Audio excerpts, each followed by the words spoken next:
اور کچھ انفارمیشن تھا، کچھ معلومات تھی، لیکن اب یہاں کرنے کا کام بتایا جا رہا ہے۔ وہ اظہار نبوت تھا کہ جس سے ظاہر ہوتی تھی کہ بعد میں آپ نبی چن لیے گئے، آپ پر وحی کا سلسلہ شروع ہو گیا ہے۔ ایک اعلان تھا نبوت کا، ایک اظہار تھا، لیکن اب یہ ذمہ داری کہ اس مقام پر معمور ہونے کے بعد، نبوت کے منصب پر سرفراز ہونے کے بعد، اب تمہارا کام کیا ہے، کیا کرنا ہے، ان آیتوں میں بتایا گیا ہے۔ جیسا کہ پچھلی مرتبہ میں آپ لوگوں کے سامنے بتایا تھا کہ حضرت خدیجہ رضی اللہ تعالیٰ عنہ حضور اکرم صلی اللہ علیہ وسلم کو اپنے جزازات بھائی کے پاس لے کر گئے،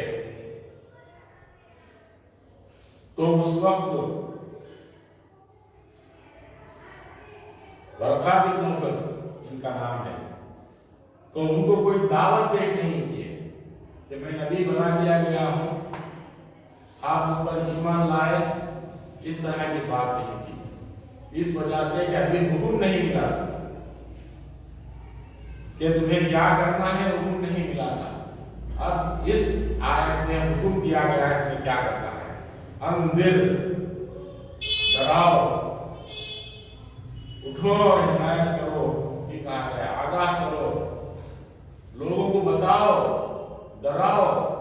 ڈراؤ کا معنی میں اردو میں ڈرانے کا مطلب کسی خوفناک چیز سے ڈرانا، یا کسی کے ظلم سے ڈرانا، یا بہت سارے ڈرانے کے معنی میں استعمال ہوتا ہے، لیکن یہاں پر جو انذار کا لفظ استعمال ہوا ہے اس کا معنی یہ ہے کہ اس کے اندر محبت بھی ہے، شفقت بھی ہے، خیر خواہی بھی ہے، ہمدردی بھی ہے، کہ داعی کا جو کام ہوتا ہے وہ جس حالت میں مدعو ہے اس کو اس حالت سے نکالنا، اس کے انجام بد سے بچانا ہے۔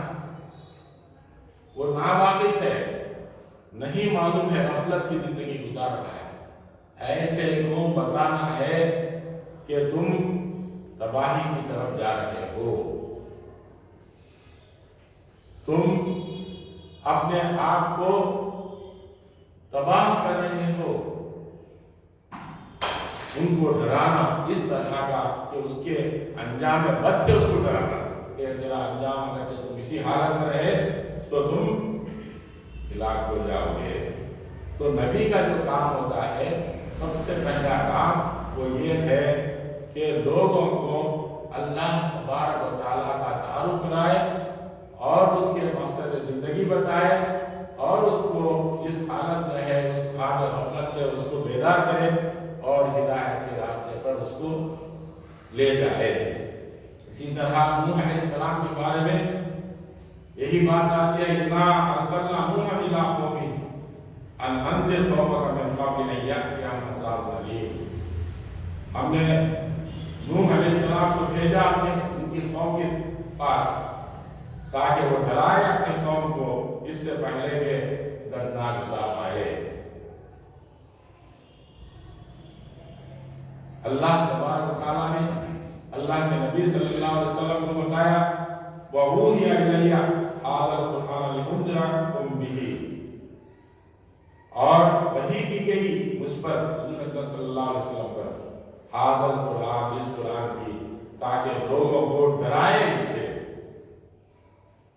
اور پھر یہ بات بھی آتی ہے کہ اللہ کے نبی صلی اللہ علیہ وسلم کو اس کے بعد کے دور میں بتایا گیا، جب دعوت آگے بڑھی تو اس وقت بھی بتایا گیا کہ اب تم کو اپنے قریبی رشتہ داروں کو ڈرانا ہے، وَأَنذِرْ عَشِيرَتَكَ الْأَقْرَبِينَ، جو سب سے قریب ہے رشتہ دار ان کو ڈراؤ۔ تو یہ حکم جب اللہ کے جانب سے نازل ہوا کہ اب قوم کو ڈرانا ہے، تو اللہ کے نبی صلی اللہ علیہ وسلم کی وہ حدیث بھی ہمارے سامنے آتی ہے کہ آپ نے فرمایا لوگوں سے، اللہ کی قسم تم سب بن جاؤ گے جیسے روزانہ سو جاتے ہو، پھر یقیناً تم اٹھائے جاؤ گے جیسے ہر صبح بیدار ہوتے ہو. جس طرح آدمی مرتا ہے اسی طرح موت بھی انشاءاللہ دور آتی ہے. اور جس طرح بیدار ہوتا ہے نیند سے اسی کیفیت میں وہ ایک دن بیدار ہوگا. پھر لازماً تمہارے اعمال کا حساب کتاب ہوگا اور پھر لازماً ضرور بضرور تمہیں بدلہ ملے گا. اچھائی کا اچھائی، برائی کا برائی. یا جنت ہے ہمیشہ کے لیے یا آگ ہے ہمیشہ کے لیے. یہ حکم اللہ کے نبی صلی اللہ علیہ وسلم جو سب سے پہلے جو دعوتی کام میں ملا ہے ہمارے لیے نصیحت ہے ہر داعی کے لیے اس میں کہ سب سے پہلے انسانوں کو ان کے خواب غفلت سے بیدار کرنا، ان کے انجام بد سے ان کو خبردار کرنا اور ان کو راہ راست کی طرف دعوت دینا. یہ اصل میں دعوت کا پہلا کام ہے. پھر دوسرا وَرَبَّكَ فَكَبِّرْ، اور رب کی بڑائی کا اعلان کرو. مترجمین نے مفسرین میں اس کا ترجمہ مختلف کیا ہے. بڑائی بولو، عظمت بیان کرو، بڑائی بیان کیجئے، اپنے رب کو بڑا کرو. ڈاکٹر اسرار احمد صاحب نے کہا ہے اپنے رب ہی کی بڑائیاں بیان کرو. اس طرح سے مختلف ترجمے اس جملے لکھے ہیں. وَرَبَّكَ فَكَبِّرْ، اپنے رب کی کبریائی بیان کرو. اللہ اکبر یہ زبان سے ادا کرنا ہے، لوگوں کو بتانا ہے کہ دنیا میں سب سے بڑا کوئی ہے تو اللہ تبارک و تعالیٰ. ہم عام طور پر کہتے ہیں کہ فلانا آدمی بڑا ہے، فلانا آدمی بڑا ہے، فلانے منصب کے اعتبار سے فلانا بڑا ہے. اصل میں سب سے بڑا تو اللہ تبارک. اللہ بڑا نہیں ہے، اللہ سب سے بڑا ہے. کوئی حکم ہمیں دیتا ہے تو ہمیں پوچھتے ہیں اس سے تو کس حیثیت سے تمہیں حکم دے رہا ہے. تو یہ کوئی بڑا آدمی کوئی حکم دیتا ہے، کوئی کلکٹر دیتا ہے، کوئی پرائم منسٹر دیتا ہے، فلانا دیتا ہے کوئی حکم کام کرنے کا تو گویا وہ اعلان کرتا ہے کہ میں بڑا ہوں. تو کبریائی جو ہے اصل میں اللہ تبارک و تعالیٰ کی کبریائی ہے. یہ جتنے بھی جو اپنے آپ کو بڑے بنا کر رکھتے ہیں یہ بڑے نہیں ہیں، اللہ بڑا ہے. اللہ کے سوا جو بھی کبریائی کا مدعی ہے، دعویٰ کر رہا ہے یا جن کی کبریائی کا دعویٰ کیا جا سکتا ہے، یہ سب غلط ہے. بڑا تو صرف اللہ تبارک و تعالیٰ ہے. اس کا معنی یہ ہوا کہ حکم دینا والا ہو اطاعت اسی کی جانی چاہیے، اسی کی مرضی چلے گی، اسی کی بات مانی جائے گی، اس لیے کہ وہ بڑا ہے، سب سے بڑا ہے، ہر حیثیت سے بڑا ہے. اسی سے ہمیں یہ بات بھی سمجھ میں آتی ہے کہ انسان جب اپنی کبریائی بیان کرتا ہے، اپنی کبریائی ظاہر کرتا ہے، اپنے آپ کو بڑا سمجھتا ہے، بڑا بن کر دکھاتا ہے تو گویا یہ دنیا میں وہ فساد برپا کرتا ہے. یہ دنیا میں جتنے بھی فساد ہو رہے ہیں اس وجہ سے کہ ہر آدمی اپنے آپ کو بڑا سمجھتا ہے، اپنی مرضی چلانا چاہتا ہے. تو یہ اعلان ہے کہ اب کسی کی مرضی نہیں چلے گی، اللہ کی مرضی چلے گی کہ اللہ تعالیٰ سب سے بڑا ہے. ظہر الفساد فی البر والبحر بما کسبت ایدیہم، یہ انسانوں کی اپنی کمائی ہے کہ زمین اور آسمان میں خشکی اور تری میں فساد برپا ہے. اسی وجہ سے اور پھر اسی تکبیر رب اللہ کی کبریائی سے اسی سے نکلتا ہے اقامت دین، غلبہ دین، اظہار دین، حکومت الہیہ وغیرہ وغیرہ جتنی بھی چیزیں ہیں یہ دراصل اس کبریائی کا مظہر ہے، اس کا اظہار ہے، اس کا نتیجہ ہے. تو یہ پورا نچوڑ ہے ان آیتوں میں کہ اللہ تبارک و تعالیٰ اس دنیا میں کیا چاہتے ہیں، ہمیں کیا کرنا چاہیے، یہ ساری چیزیں اس میں مختصر سے جملوں میں بتائی گئی. اور پھر اللہ تبارک و تعالیٰ جو آدمی یہ کام لے کر اٹھتا ہے اس کے بارے میں بتا دیا ہے کہ وہ اپنی ذات میں کیا ہونا چاہیے. آگے بتایا گیا وَثِيَابَكَ فَطَهِّرْ، یہ ایسا کام نہیں ہے کہ آدمی کرائے پر کام کرا لے، کوئی مزدوری دے کر کام کرا لے، کوئی کفاف دے کر کام کرا لے، کسی کو نوکری دے کر کام کرا لے. یہ ایسا نہیں چاہیے. یہ جو ہے دراصل اپنے آپ کی اصلاح سب سے پہلے مطالبہ کرتا ہے، اپنے دامن کو پاک رکھنے کے لیے کہتا ہے اللہ تعالیٰ۔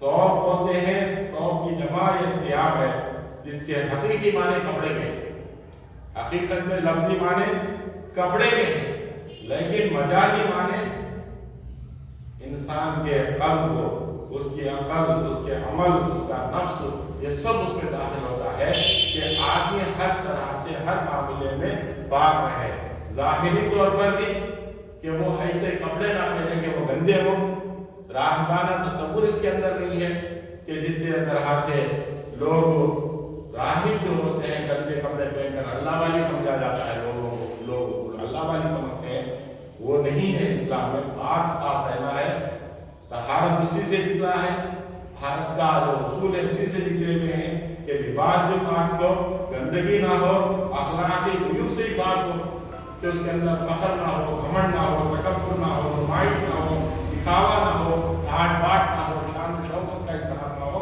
یہ سارے عیوب اخلاقی عیوب سے بھی پاک ہو، اس کو بھی اپنے آپ کو پاک کرنا کہتے ہیں۔ اسی کو تزکیہ نفس بھی ہم اس کو کہتے ہیں، تطہیر قلب جس کو ہم کہتے ہیں، یہ کسی کا نام ہے کہ اپنے دامن کو پاک رکھو۔ یہ تیسرا معنی یہ ہے کہ دامن کو پاک رکھو، کوئی کام ایسا نہ کرے کہ جا کے دوسرے لوگ انگلی اٹھا کر کہیں کہ ارے جاؤ بھائی فلانا تم نے کچھ دے دیا، اس وقت ایسا کرے تھے، تم ایسے آدمی ہو، تم فلانا ہو۔ تو اس طرح سے اپنے آپ کو ہر قسم کی برائی سے اپنے دامن کو پاک رکھنا، دوسروں کو موقع نہیں دینا۔ حضور اکرم صلی اللہ علیہ وسلم اسی کی تکمیل کرتے تھے۔ کوئی آدمی آپ کے ذات پر کوئی انگلی اٹھا کر نہیں کہتا تھا کہ آپ جھوٹے ہیں کہ نہیں، آپ غدار ہی نہیں کہتا تھا کہ آپ فلاں ہیں، آپ فلاں ہیں، آپ کی غلطی، آپ کی ذات پہ کوئی غلطی نکال کر نہیں دیکھتا تھا۔ وہ کہتے ہیں کہ ہم آپ کو جھوٹا نہیں کہتے، ہم کہتے ہیں کہ جو پیغام جو تم لائے ہیں وہ ٹھیک نہیں ہے، وہ غلط سے کہتے ہیں۔ تو یہ سب سے پہلے یہ ہے کہ داعی کے اوصاف میں جب دعوت کے لیے نکلتا ہے، جب اعلان کرتا ہے اللہ تبارک و تعالیٰ کی بڑائی کا اور اس دنیا میں اللہ کی بڑائی کا قیام کے لیے جدوجہد کرتا ہے، تو اس کے لیے ضروری ہے کہ وہ اپنے آپ کو پاک رکھے اور ہر قسم کے عیب سے پاک رہے اور اپنے دامن کو ہر قسم کی تہمت سے پاک رکھے۔ اللہ تبارک و تعالیٰ فرماتے ہیں ان اللہ یحب التوابین ویحب المتطہرین۔ اللہ تبارک و تعالیٰ توبہ کرنے والوں کو پسند کرتا ہے، محبوب رکھتا ہے، اور پاک لوگوں کو محبوب رکھتا ہے۔ تو یہ دوسرا حکم تھا۔ پھر اس کے بعد تیسرا حکم ہوا، چوتھا حکم جو ہے وہ رجز فاہجر، ناپاکی سے دور رہو۔ رجز یا رجس کہتے ہیں کہ ایسی گندگی جس کے اندر انسان کی طبیعت میں گھن آئے، ارتعاش پیدا ہو، گھن آ جائے گا ایسی چیز، تو اس میں عقائد کی گندگی بھی ہے، خیالات کی گندگی بھی ہے، خیالات مختلف گندے قسم کے خیالات جو آتے ہیں وہ بھی ہے، عقائد کی گندگی ہے، شرک کی عقائد کی گندگی ہے، بتوں کے ساتھ بتوں کی پوجا کرنا یہ بھی گندگی ہے، اور اخلاق و اعمال بھی یہ بھی پاک صاف ہونا چاہیے، اور رہن سہن معاشرے کی تمام بدیوں سے پاک رکھنے کی طرف اللہ تبارک تعالیٰ رجز فاہجر، چھوڑ دو اس کو، دور رہو ناپاکی سے، چاہے وہ بتوں کی ہو یا پھر اور قسم کی گندگی ہو، اپنے آپ کو دور رکھو، گندگی سے دور رکھو۔ اور دوسری بات یہ ہے، اس کے بعد کا جو حکم اللہ تبارک تعالیٰ نے دیا ہے، وَلَا تَمْنُن تَسْتَكْثِرْ، کوئی احسان نہ جتاؤ، احسان نہ جتاؤ، احسان نہ کرو زیادہ حاصل کرنے کے لیے۔ آدمی جب کسی پر احسان کرتا ہے تو اللہ کے لیے کرنا چاہیے، کسی کی مدد کرتا ہے یا کسی کے کام آتا ہے، کسی کی کچھ اس کے لیے دیتا ہے، کچھ احسان کا رویہ اختیار کرتا ہے، تو اس کے ذہن میں یہ امید نہیں رکھنا چاہیے کہ جس کے بدلے میں مجھے اس سے زیادہ ملے گا۔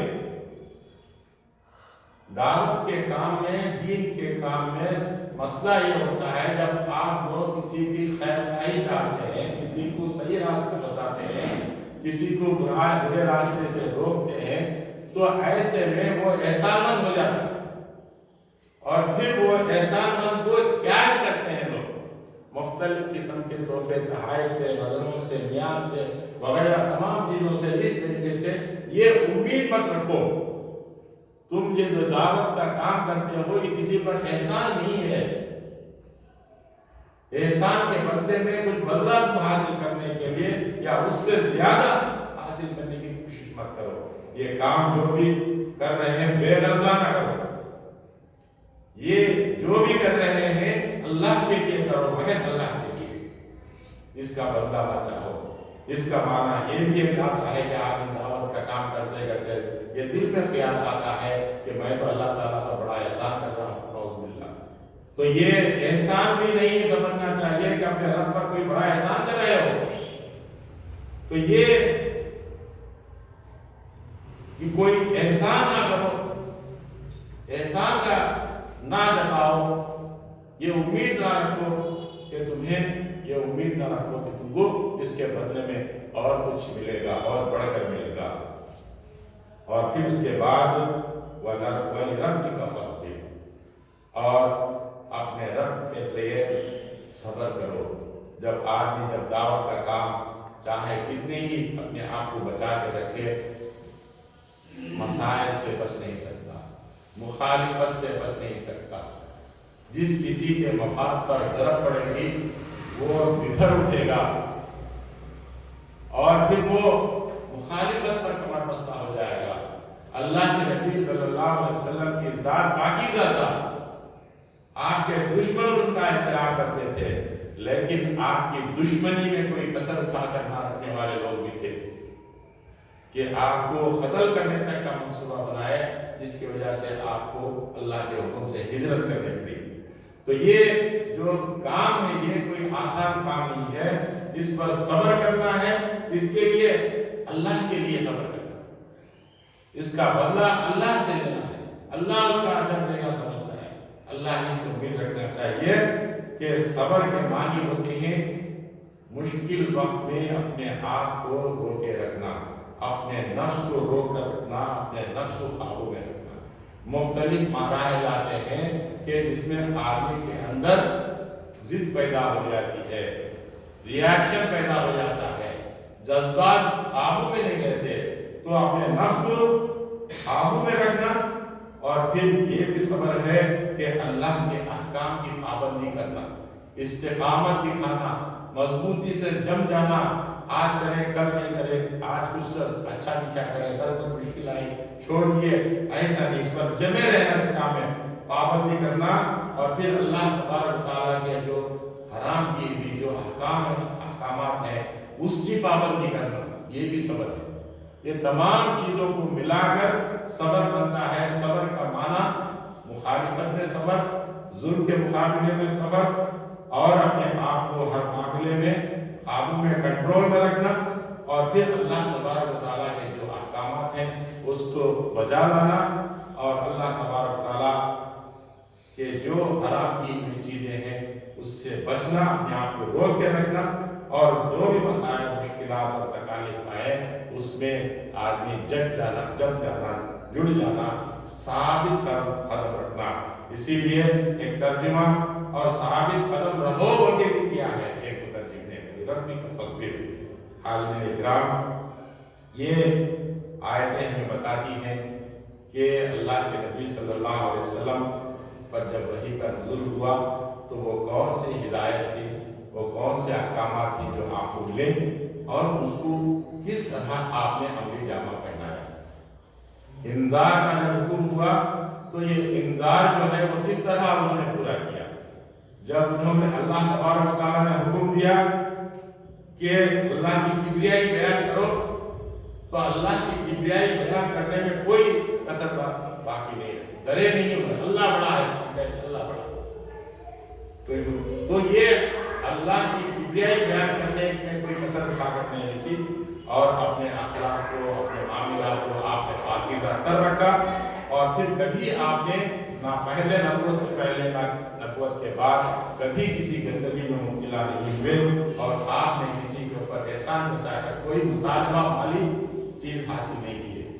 کہ میں آپ کے اس کے بدلے میں، اس کام کے بدلے میں آپ سے کوئی مطالبہ نہیں کرتا، کوئی چیز مطالبہ نہیں کرتا۔ یہ اللہ کے نبی صلی اللہ علیہ وسلم نے صاف طور پر بتا دیا۔ اور پھر صبر کا جو عملی نمونہ ہمیں مل سکتا ہے وہ حضور اکرم صلی اللہ علیہ وسلم سے بڑھ کر نہیں مل سکتا۔ یہ جتنے بھی جنگیں ہیں، جتنے بھی مخالفتیں ہوئیں، یہ سب صبر کا مظہر ہے کہ صبر سے کس طرح حضور اکرم صلی اللہ علیہ وسلم نے جمے رہے، ثابت قدم رہے۔ یہ ساری اسلامی تاریخ جو حضور اکرم صلی اللہ علیہ وسلم کے وحی آنے کے بعد جو احکامات آئے تھے وہ گواہ دیتی ہے کہ اللہ کے نبی صلی اللہ علیہ وسلم نے کس طرح ان احکامات کو باقی کے دور میں کس طرح نافذ کیا۔ ہم سب کے لیے اس میں بہترین نمونہ ہے، ہر مسلمان کے لیے، ہر اس شخص کے لیے جو دعوت کا کام کرتا ہے۔